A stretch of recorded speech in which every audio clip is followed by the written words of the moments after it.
안녕하십니까. 급여대장 뜯어보기 5분 특강의 강락원 노무사입니다.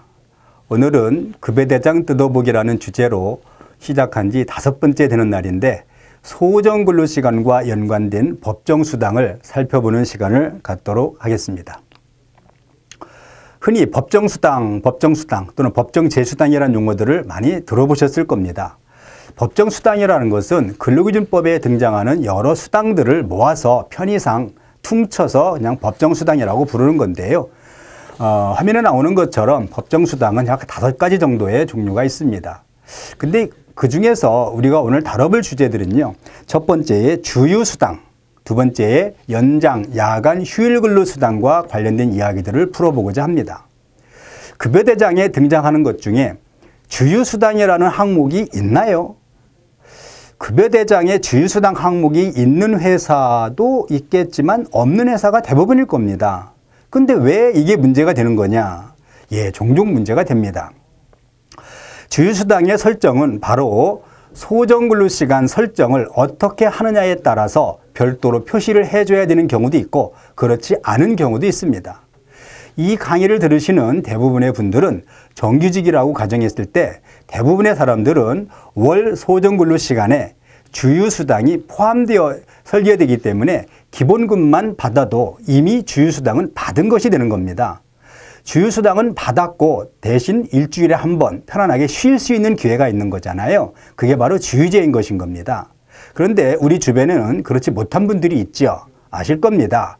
그분들은 월 소정근로시간에 주휴수당이 설계되어 있는 것으로 포함되어 있는 것으로 설계되지 않는 경우가 있습니다.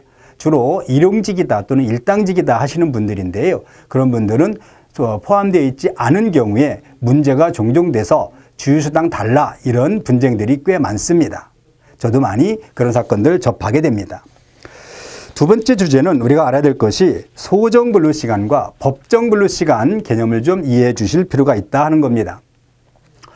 소정근로시간이라는 것은 법정근로시간 이내에서 서로가 약정한 근로시간을 말한다고 그랬죠.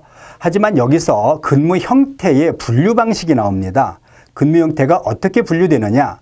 흔히 말하는 정규직, 비정규직의 분리, 정규직과 비정규직을 분류하는 기준점이 뭔지 아십니까? 2가지 포인트가 있는데요. 하나는 기간의 정함이 있느냐 없느냐. 무기계약으로 설정이 되어 있으면 정규직이 되는 거고요.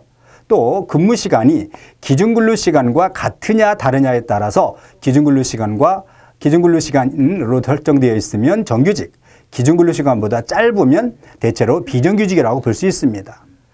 비정규직에는요, 우리가 주변에서 볼 수 있는 것 중에 첫 번째로 계약기간이 설정되어 있다. 즉 유기계약 근무자라고 할 수 있죠. 기간제 근로자가 법률 용어입니다만 계약직이다. 인턴제, 알바생, 알바생도 장기간 하는 경우는 계약직과 마찬가지입니다.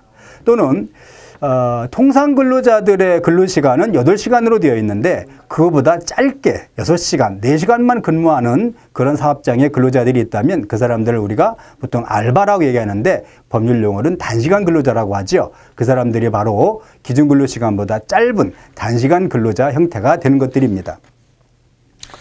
세 번째 주제는 요 소정근로시간과 연관돼서 연장근로수당에 관련된 이야기들이 등장합니다.